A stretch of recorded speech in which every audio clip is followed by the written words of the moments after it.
Hello everyone, this is I Like Turtles for headsupsitandgo.com. I'm doing my first video today. This will be a two-part series against Waldie 191, who plays under Waldie 62 on the Revolution Network. We agreed to two-table, $55 turbos, and we would record both sides and post it on headsupsitandgo.com. So I'll get straight into the action. So I open 100% of buttons when deep, and someone really needs to be 3-betting a lot for me to not do that. I just think it's going to be more profitable with those bottom 10 to 15% of hands min raising than open folding. So I check back the flop here on 10-7-3.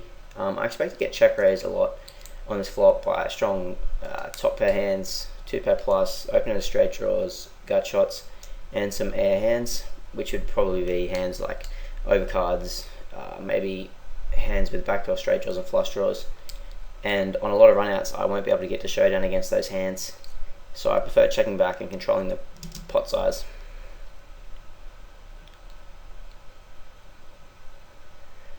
When I hit 2-pair on the turn, I flat, because I think on any non-4 straight run out, he'll value bet anything on the river that he would call to a turn raise. And it also protects my range on the turn a lot, because I'm going to have a lot of weak 7x and 3x hands and low pocket pairs, ace highs, etc. So I think it's better to have some strong hands in my calling range. When he bets twice, I think that he will have a lot of bluffs here, and I think it's probably a bit too thin to raise for value in this spot, so I just flat.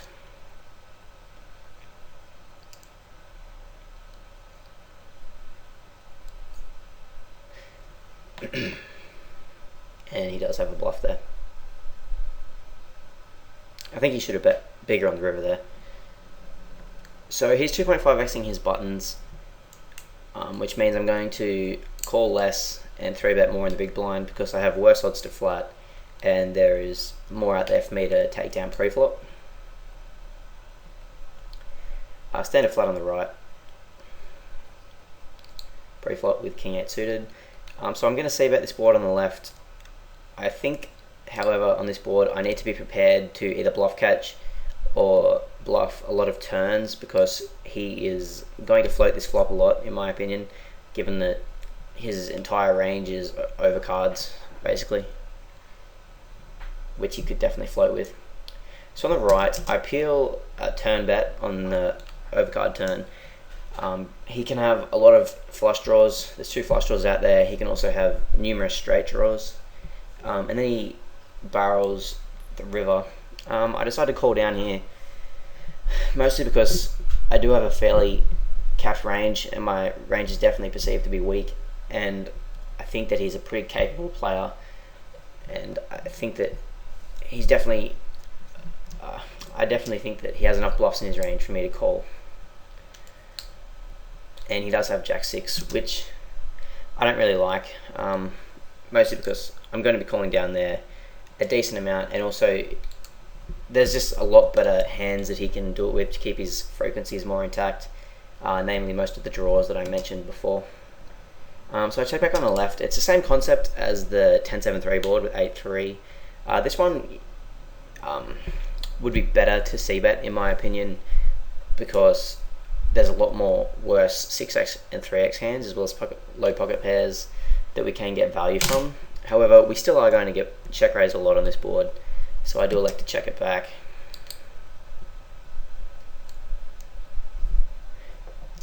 I contemplate raising on the turn here, just because he saw me flat the turn with a strong hand before, after checking back in the 8-3 hand. However, I think that his range is going to be very bluff heavy in this spot again, so I'm better off inducing bluffs, making my hand look like an 6x or 3x hand. He checks the river. I decide to bet kind of big because my range here, it looks really strange to him when I bet big here. It looks because he would expect a lot of my strong hands to bet on the flop, so I basically have to have like turned a queen, or I have nothing, more or less. Because I mean, I'm never really going to. I don't think he expects me to really like check back a monster hand on the flop or anything like that. And there is a lot of turned flush draws that I could have called with. Perhaps some turned gut shots, or like an ace jack hand, or something like that. If I called the turn, I guess I could have king jack, jack nine, something like that as well. Even though I would save it a lot of those hands. So my standards pre-flop are going to be min raising and then c-betting half pot on the majority of boards.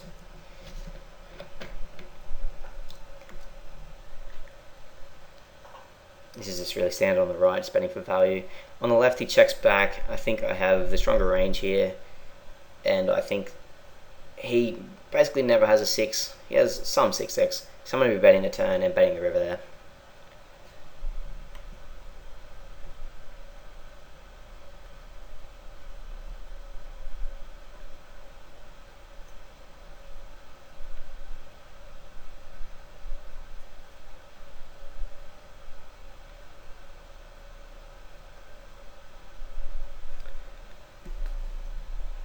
So still raising 100% on the button. As I get shorter, I will open fold more hands because it is easier to exploit wide opening ranges with 3-bet shoving at shorter stacks.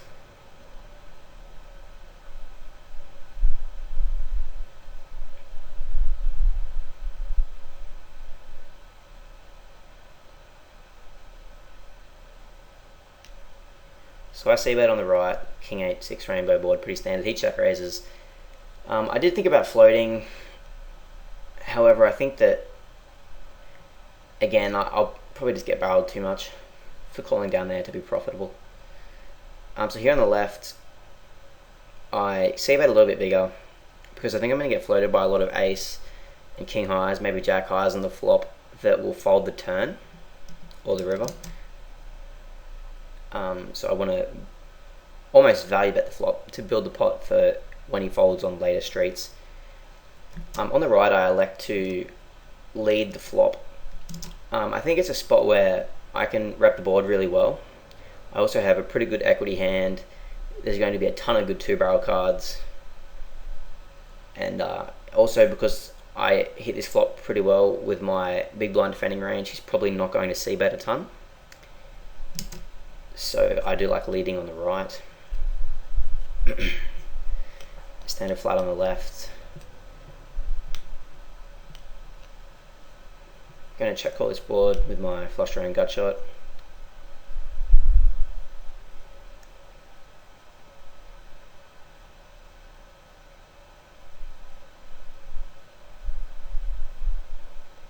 Getting really good odds again to continue on the turn here.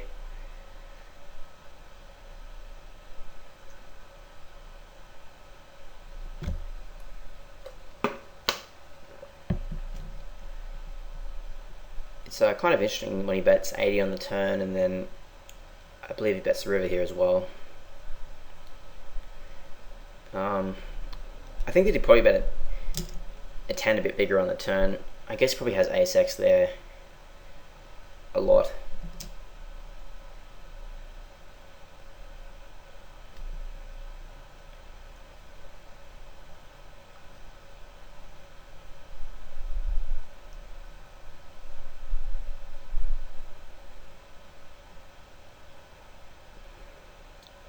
So here on the left, I c-bet the flop. I'll just play that. Oh no, I check back. I thought I c-bet that. Sorry. I did prepare Flopzilla analysis of this hand. So if you're not familiar with Flopzilla, you input their flatting range here on the left, or what you think their flatting range is. I think that's a fairly close estimate. He's probably not much tighter, but he could be a bit looser. And he could be 3-betting some of these bottom hands, like the jack 2s, the 10-5s, the 4-3s. And here you put in the board, and then it gives you all of the, how often he hits certain types of hands. And then with this little check mark thing here that you can put on and off, it it puts that down the bottom. All the check marked hands combines them all down the bottom. So if he's continuing with, in this example, set, 2 pair, top pair, etc., flush draws, pair plus draws, and combo draws, then he'll be continuing on this flop versus c-bet almost 70%. And if I was c-betting half pot, the break-even point is 33%. So c-betting probably won't be immediately profitable, and also our hand doesn't really increase in equity very much on the turn. If I had the Queen of Hearts, I'd be more likely to c-bet. Also, if he was flatting, if I had information that he was flatting wider, I would c-bet this flop because he's going to have more hands that miss. But I don't really have that info at this point. I did delay c-bet the turn. I think the delay c-bet's kind of close. I could do this with Jack X or 8X or pocket 9s, something like that. However, I do think he probably checks the turn with 8X and 7X a bit. I guess it's okay, betting the turn. However, I do end up betting the river, which I don't like. So the river comes king. I think I bet the river.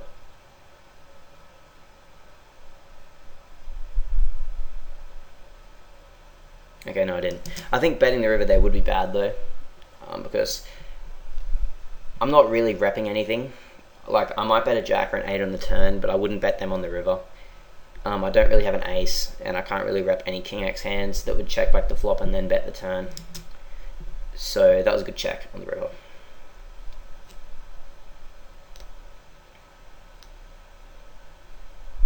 So float on the right with some backdoors as well as ace high and 2 overs.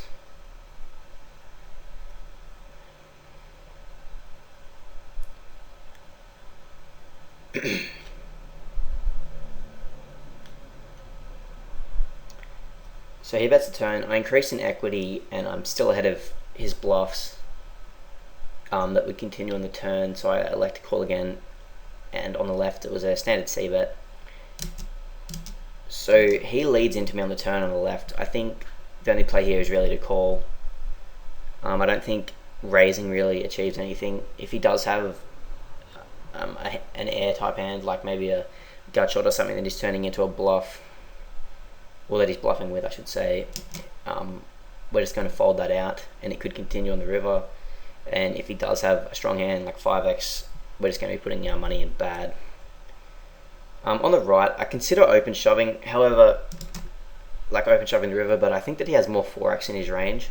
And also, if you think about the hands that he bluffs the turn with, I think that he doesn't continue bluffing with, like, I don't think he turns like 5x or 2x or 3x into a bluff. Instead, I think he probably bluffs with overcards and straight draws. So I think that if it goes check check on the river, we can actually be good with our ace high a decent amount.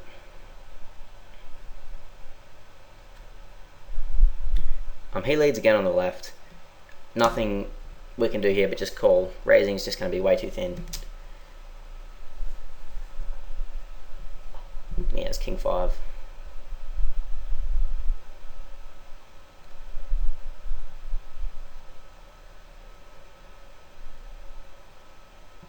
So no reason so far to fold any buttons deeper than 30 or 35 big blinds. He hasn't really been 3-betting us at all, and he hasn't been doing too much out of position. So here I check call the flop on the right with queen 6, and I don't really like it. I mean, I think it's okay. I think if we were deeper, I'd prefer it more, but at these stacks, I think he's far more likely to bet 3-bet with a flush draw or an open-ended straight draw or a top pair hand than at deeper stacks, where he's more likely to flat those, in my opinion. And also, we don't have any blockers to his hands that want to put in a lot of action on the flop, so I prefer just check raising and getting it in on the flop here.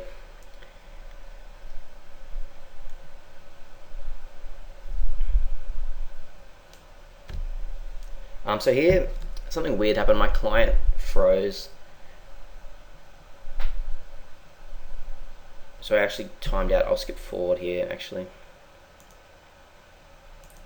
So what happened is I timed out on the turn there. I like to check the river here. I think that he could possibly have like King X hands and stuff, because when I timed out on the turn, I think he might not want to bet those because we're on video, and also he probably just doesn't want to auto fold me when he has King X.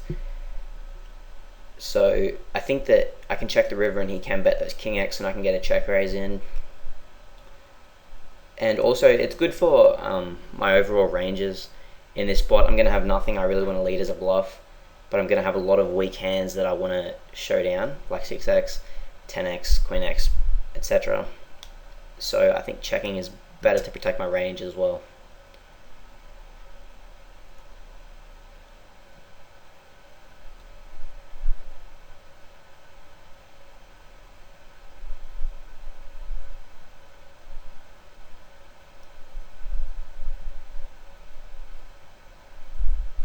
Super standard shove on the left. Going to be shoving fairly wide over his min raises, assuming that he raises a decent percentage, which I think he will. Standard c-bet on the right.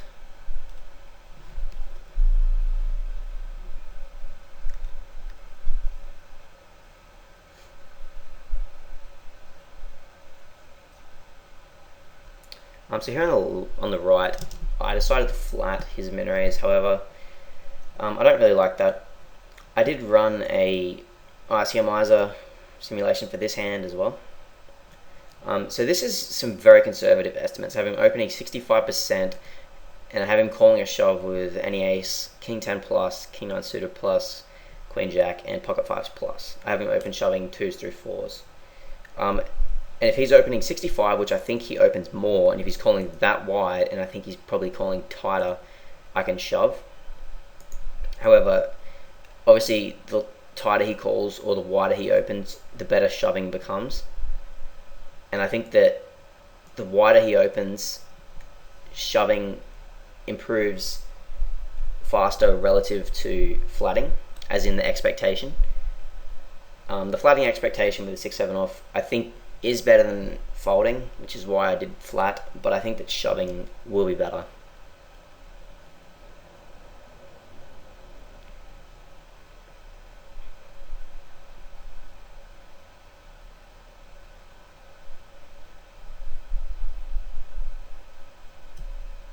So he checks behind the flop on the right. Standard shove on the left over his limp there at a fraction under 10 big blinds. And I lead the turn for value here, obviously. The river comes 4 straight though. I think it's a spot where you can have some 9x, but most importantly, I just rep really well. So I think betting would be too thin. I think I'm only going to get called by better hands.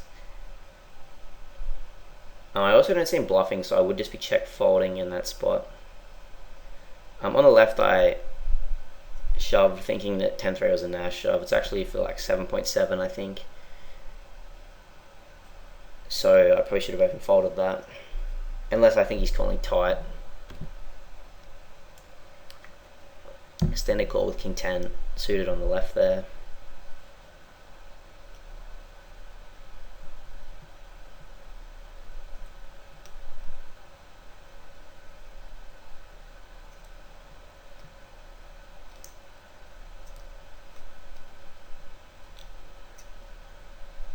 So here I had another weird issue with Revolution.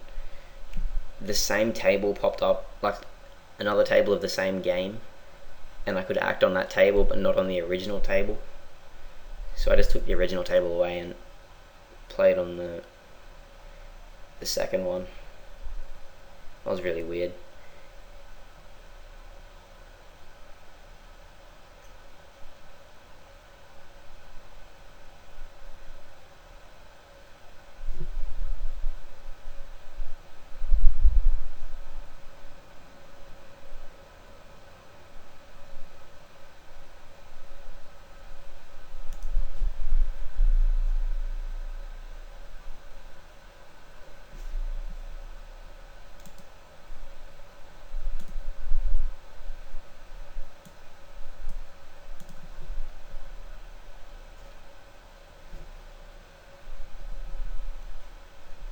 These have all been pretty standard hands here.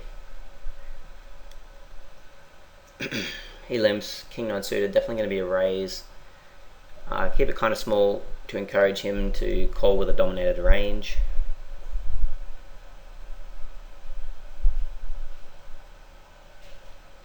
Start a 3-bet with Queen 8 suited. Pretty standard, even though he's been 3-betting tight so far. I think that his 3-bet range will be a bit, well, I mean, obviously it's not going to be 0%. If I had to guess, it'll probably end up being somewhere around 20%. So I flat a C-bet here. Pretty standard. If we were shorter, I would shove over his C-bet to balance for the times I'm shoving my draws. He checks the turn here after C-betting. I think that value betting here will be good. I think that if he had a hand like 6-7 or 8-7, any pair plus draw really, I think he's going to check, except for 9x. Like any weak pair plus draw, he's going to check call a medium-sized bet on the turn. And my plan is to check back rivers because I think it will be over-repping my hand if I was trying to value bet, because I can have so many flushes and straights and 2 pairs and 9x and boats on this river. So I time out on the right there with a flush draw. I was planning on check raising so he could 3-bet and I'd get it in.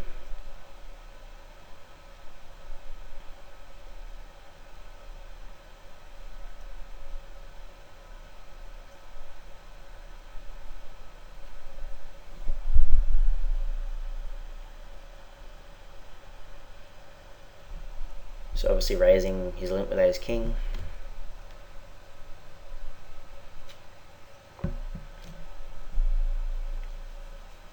And I like to 3-bet bluff on the left with 8-5. Do 3-bet quite a bit in this video.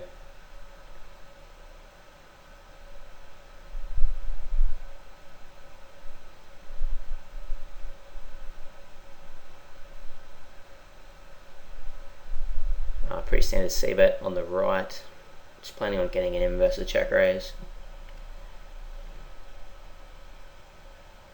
So I like to check back on the left. I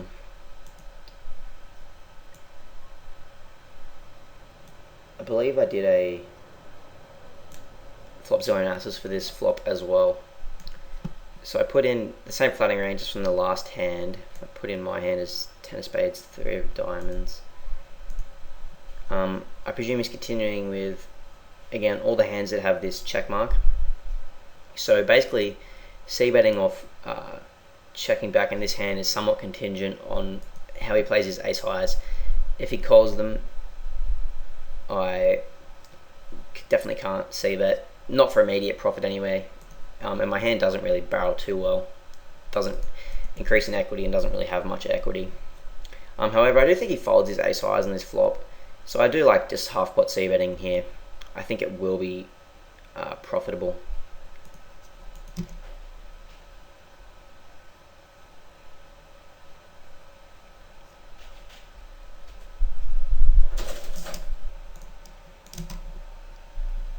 Standard call with ace king on the right. On the left, I like to fold the turn. I think he's going to be betting 2 streets too much, and when I check back, my range is somewhat defined, so he can value bet with impunity. And he has, well, yeah, actually he hasn't seen me call down light before, but I just think that he will probably be bluffing too much, and I'm going to struggle to call down there.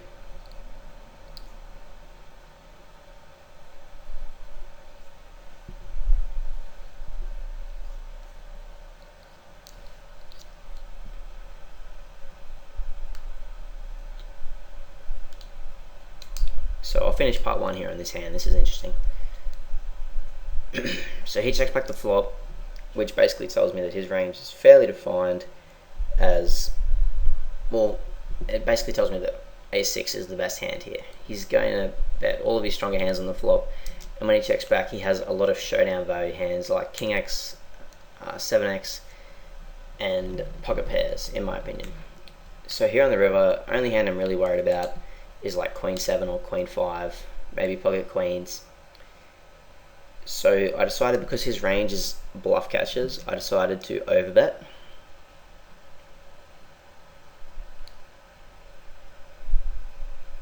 The reason I elected to overbet is, theoretically, the bigger you bet, the more you can bluff. So, and this is a spot where I'm going to have a lot of hands that I'm looking to bluff with. So I think overbetting puts maximum pressure on him. And I would be doing this obviously with my bluffs as well as my value hands. And since his range is fairly defined, I can value bet with impunity. Basically anything that's better than his range, I can value bet with really easily. So I do overbet 1.5 times pot for value, and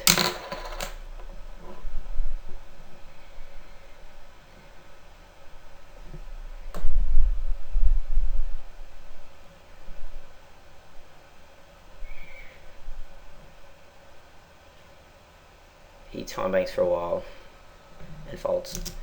So I will wrap up part 1 there. Leave any comments and questions in the comments box, and I will respond to those, and I'll be back with part 2 shortly.